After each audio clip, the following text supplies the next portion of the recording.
Episode 40 ऊर्जा यंत्र। राघवेंद्र की बात सुनकर प्रेम, राम सहाय और वैद्य देव दत्ता को राघवेंद्र के लिए काफी बुरा लग रहा था। वैद्य देव दत्ता राघवेंद्र के कंधे पर हाथ रखकर उसे सांत्वना देते हुए कहते हैं, राघवेंद्र खुद को संभालो, महाराज ने तुम्हारी मां और तुम्हारे साथ काफी बुरा किया है। भगवान खुद महाराज को उनके किए गए कामों की सजा देंगे। वैद्य देव दत्ता की बात सुनकर प्रेम पीछे से हंसते हुए कहता है, उस महाराज को भगवान सजा देने के लिए नहीं आएंगे, हमें खुद ही महाराज को उनके किए गए कामों की सजा देनी होगी। इतना कहकर प्रेम जोर जोर से हंसने लगता है। प्रेम को हंसता हुआ देखकर सभी लोग एक दूसरे की तरफ देखने लगते हैं। उन्हें समझ नहीं आ रहा था कि अचानक प्रेम को क्या हो गया है और वह क्यों हंस रहा है। राम सहाय हिम्मत करके प्रेम से पूछता है, राजकुमार प्रेम क्या हुआ, आप क्यों हंस रहे हैं? जिस पर प्रेम हंसते हुए कहता है, किसी ने सच ही कहा है, हमारे दुश्मन होते नहीं है, हम खुद ही अपने दुश्मन बनाते हैं। और वैसे भी महाराज के इतने दुश्मन है, अगर हम लोगों ने महाराज का सच सबके सामने ले आए तो उनके दुश्मन इस बात का फायदा उठाकर महाराज को बर्बाद कर देंगे। प्रेम की बात सभी को सही लगती है। सच में महाराज ने बहुत सारे लोगों के साथ गलत किया था। अगर एक बार किसी ने महाराज के ऊपर आरोप लगाया और उसे सिद्ध कर दिया तो बाकी सभी अपना प्रतिशोध लेने के लिए महाराज पर सिंहासन छोड़ने का दबाव डालेंगे और महाराज को मजबूरन अपना पद छोड़ना पड़ेगा। प्रेम की बात सुनकर वैद्य देव दत्ता कहते हैं, राजकुमार प्रेम, अगर महाराज सच में इतने क्रूर राजा हैं तो वह चुप नहीं बैठेंगे, वह किसी न किसी षड्यंत्र को आपके खिलाफ तैयार कर रहे होंगे। आपको सावधान रहना चाहिए। वैद्य देव दत्ता की बात सुनकर प्रेम मुस्कुराते हुए कहता है, महाराज ने मेरे खिलाफ पहले ही षड्यंत्र बिछा दिया था, लेकिन मैं उससे बच गया। लेकिन इन सब के बीच कई निर्दोष लोगों की जान चली गई है। इतना कहते कहते प्रेम की आंखें नम हो जाती है और उसे रामसेन और छोटे बड़े के चेहरे अपने सामने दिखाई देने लगते हैं। प्रेम की बात सुनकर वैद्य देव दत्ता प्रेम से पूछता है, आपके खिलाफ षड्यंत्र बिछाया था, कैसा षड्यंत्र और किन लोगों की जान चली गई? वैद्य देव दत्ता की बात सुनकर प्रेम चुप रहता है। प्रेम को चुप देखकर राम सहाय वैद्य देव दत्ता को रामसेन और उसके भाइयों के साथ क्या हुआ था वह सब बता देता है। राम सहाय से सारी बात सुनकर वैद्य देव दत्ता को काफी बुरा महसूस होता है। आप उन्हें समझ आ रहा था कि प्रेम इस विषय पर क्यों बात नहीं करना चाहता था। तभी वैद्य देव दत्ता को कुछ याद आता है और वह प्रेम को ध्यान से देखने लगते हैं। तभी कुछ देखकर वैद्य देव दत्ता की आंखें बड़ी हो जाती है और वह अविश्वास से कहते हैं, राजकुमार प्रेम, अपने अपने सातों आध्यात्मिक चक्रों को जागृत कर लिया है और आपकी शारीरिक ऊर्जा भी बढ़ गई है। इसका मतलब आप देव आध्यात्मिक गुफा तक पहुंच गए थे। वैद्य देव दत्ता की बात सुनकर प्रेम बस मुस्कुरा देता है। वैद्य देव दत्ता को विश्वास नहीं हो रहा था कि जी गुफा को ढूंढने के लिए आज तक हजारों लोगों ने प्रयत्न किया था, वह प्रेम को मिल गई थी और प्रेम ने सफलतापूर्वक अपने सभी आध्यात्मिक चक्रों को जागृत कर लिया था। वैद्य देव दत्ता अपने मन में प्रेम ने कैसे अपने आध्यात्मिक चक्र जागृत किया होंगे इस विषय पर सोच रहे थे। तभी प्रेम सभी का ध्यान अपनी तरफ लाते हुए कहता है, ठीक है, बहुत बातें हो चुकी है, अब समय है अपने काम को अंजाम देने का। इतना कहकर प्रेम वैद्य देव दत्ता की तरफ देखकर कहता है, वैद्य जी, मैंने आपकी पुस्तकालय में एक किताब में पढ़ा था कि 2 मनुष्यों की ऊर्जा में सामान्य की जा सकती है। क्या आप जानते हैं कि इस विधि को कैसे किया जाता है? प्रेम की बात सुनकर वैद्य देव दत्ता कुछ देर सोते हैं, फिर उन्हें समझ आता है कि प्रेम क्या कहने की कोशिश कर रहा है। वैद्य देव दत्ता तुरंत सभी को अपने पीछे आने का इशारा करते हुए कहते हैं, मेरे पीछे आओ। इतना कहकर वैद्य देव दत्ता इस कमरे में चले जाते हैं जिस कमरे से वह आए थे। कमरे के अंदर पहुंचकर सभी लोग देखते हैं कि एक गोल पत्थर पर कोई यंत्र रखा था जिससे काला धुआं निकल रहा था। यंत्र को दिखाते हुए वैद्य देव दत्ता कहते हैं, राजकुमार प्रेम, कुछ सालों पहले एक इंसान ने इस यंत्र को बनाया था। उसका दावा था कि यह यंत्र 2 मनुष्यों की ऊर्जाओं की समानता की पुष्टि कर सकता है। इतना कहकर वैद्य देव दत्ता मायूसी भरे स्वर में कहते हैं, लेकिन बड़े दुख की बात है कि इस यंत्र को बनाने वाला इंसान अचानक कहीं गायब हो गया और एक हादसे में यह यंत्र क्षतिग्रस्त हो गया। इसी को पुनः स्थिति में लाने के लिए मैं इस पर शोध कर रहा हूं। जब आप लोग यहां आए थे तब भी मैं इसी यंत्र पर शोध कर रहा था। वैद्य देव दत्ता की बात सुनकर सभी को समझ आ जाता है कि वह जब कमरे से बाहर निकले थे तो उनका चेहरा काला क्यों था। प्रेम ऊर्जा यंत्र को बड़े ध्यान से देखते हुए उसके चारों तरफ चक्कर लगने लगता है। प्रेम को वह ऊर्जा यंत्र अपनी पुरानी दुनिया के एनर्जी टेस्ट मशीन की तरह लग रहा था, जिसमें किसी भी इंसान की एनर्जी का पता लगाया जाता था और उसके साथ किसी दूसरी एनर्जी के संबंधों को स्थापित किया जाता था ताकि एक नई एनर्जी बन सके। प्रेम ने अपनी पुरानी दुनिया में एनर्जी टेस्ट मशीन के बारे में काफी कुछ पढ़ा था, क्योंकि उसे एक इंसान में उसे एनर्जी टेस्ट मशीन को चोरी करने का कॉन्ट्रैक्ट दिया था, लेकिन वहां की डाइट सिक्योरिटी की वजह से प्रेम को वह कॉन्ट्रैक्ट कैंसिल करना पड़ता है। और आज प्रेम इस एनर्जी टेस्ट मशीन की तरह दूसरे यंत्र को अपनी इस नई दुनिया में देख रहा था। प्रेम कुछ देर तक ऊर्जा यंत्र को देखता रहता है, फिर कुछ सोचते हुए कहता है, अगर आप चाहे तो मैं इस ऊर्जा यंत्र को बनाने में आपकी मदद कर सकता हूं।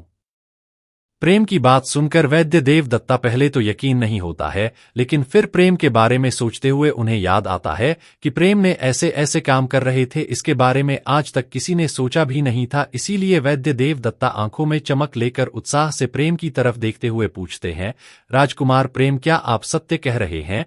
क्या आप इस ऊर्जा यंत्र को बना सकते हैं? वैद्य देव दत्ता के पूछने पर प्रेम ऊर्जा यंत्र को देखते हुए कहता है, मैं इस यंत्र को बनाने की कोशिश कर सकता हूं, क्योंकि मैं इस यंत्र को पहले भी एक बार देखा है।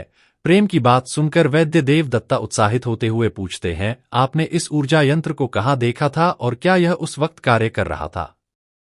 वैद्य देव दत्ता के पूछने पर प्रेम चुप रहता है। वैद्य देव दत्ता समझ जाते हैं कि प्रेम किसी से पर और बात नहीं करना चाहता है, इसीलिए वह खुद को शांत करते हुए कहते हैं, ठीक है राजकुमार, मैं आपका साथ दूंगा। बताइए मैं आपकी क्या सहायता कर सकता हूं? वैद्य देव दत्ता की बात सुनकर प्रेम सबसे पहले एक कागज और कलम मांगता है, फिर उस पर कुछ चीजें लिखता है और उस कागज को वैद्य देव दत्ता को देते हुए कहता है, वैद्य जी, जितनी जल्दी हो सके आप इन चीजों का प्रबंध कर दीजिए। प्रेम के हाथ से कागज लेकर वैद्य देव दत्ता उस पर लिखी हुई सामग्री देखते हैं, जिसे देखकर वह चौंक जाते हैं। प्रेम ने उसे कागज पर कई कीमती खजाने और दुर्लभ चीज लिखी थी, जिन्हें ढूंढना आसान काम नहीं था। प्रेम की लिखी हुई सामग्री को देखकर वैद्य देव दत्ता परेशान होकर प्रेम की तरफ देखते हुए कहते हैं, राजकुमार प्रेम, आपने जो सामग्री लिखी है उनमें से कुछ चीज दुर्लभ है, जिन्हें ढूंढना हमारे लिए संभव नहीं है और ना ही हमारे पास इतना समय है। वैद्य देव दत्ता की बात सुनकर प्रेम भी परेशान हो जाता है। कुछ सोचते हुए प्रेम वैद्य देव दत्ता से कहता है, वैद्य जी, क्या आप ऐसी किसी वस्तु के बारे में जानते हैं जिसमें शुद्ध ऊर्जा हो, जो हर ऊर्जा को अपने अंदर धारण कर सकती हो, जिसके अंदर कोई भी अशुद्धि ना हो?